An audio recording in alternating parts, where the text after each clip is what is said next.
Struggling with anatomy and physiology? Here are 10 steps to ace the class.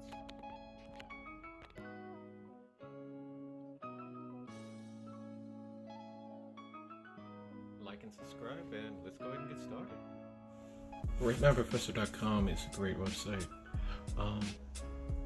It lets you know the best professors to choose from, and it allows you to go from one area to another and have really good feedback for people so you can get the most bang for your buck for your money. Go to RateMyProfessor.com, you pick the school, you pick the teacher, and before you know it, you're good to go. I always like this app right here. Number 2 is going to be Anki. Anki is an electronic space repetition electric flashcard that you can create images, blur out material, and actually add to it right there. It takes me a lot of time in nursing school. It can basically help you out as well. Recording lectures.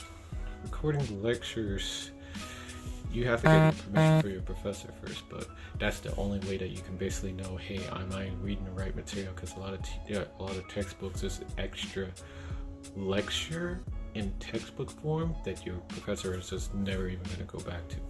You record the lectures, focus on their points and PowerPoints, you should be golden.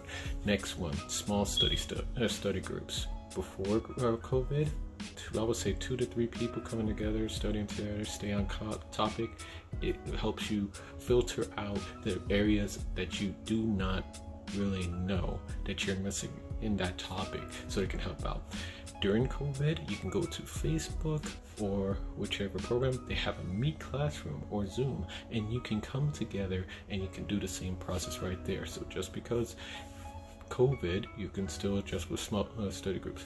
Google Calendar is definitely your best friend, because Google Calendar lets you know from time to time, sets up reminders, gives you heads up, and makes sure you don't forget a single thing or single time to study. Teach material. The best way that you're going to know any material to guarantee that A is to be able to teach it yourself. So here's what you got to do. You got to learn it. You got to go to your professor and basically look up all the tools. You got to explain it to yourself. You got to speak it out. When you teach it, you look at different aspects that you are missing within your own knowledge, and then you can basically explain it to somebody else. That's how you know you master material.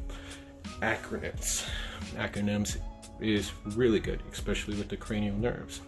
O to touch and feel very good, very off. That is a classic example of how to basically go with it. An easier one to remember from the Glasgow Coma Scale perspective is EVM.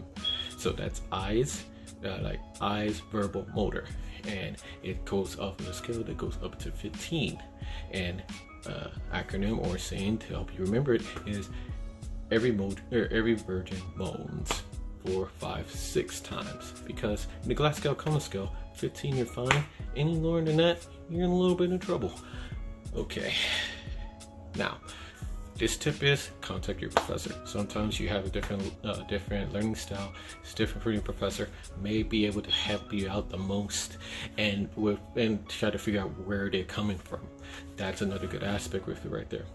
And 10, follow the rubric. If you go to Blackboard, each assignment that you ever assign to in your college career, the rubric lets you know the exact guide, so you can make sure you hit every single point that you need to, so you can get an A in that perspective. And here's a bonus tip for you for staying this long in this video. Know the material for you. Anatomy and physiology is a perspective that lets you know about your own body. The more you know about it, the better your feel be.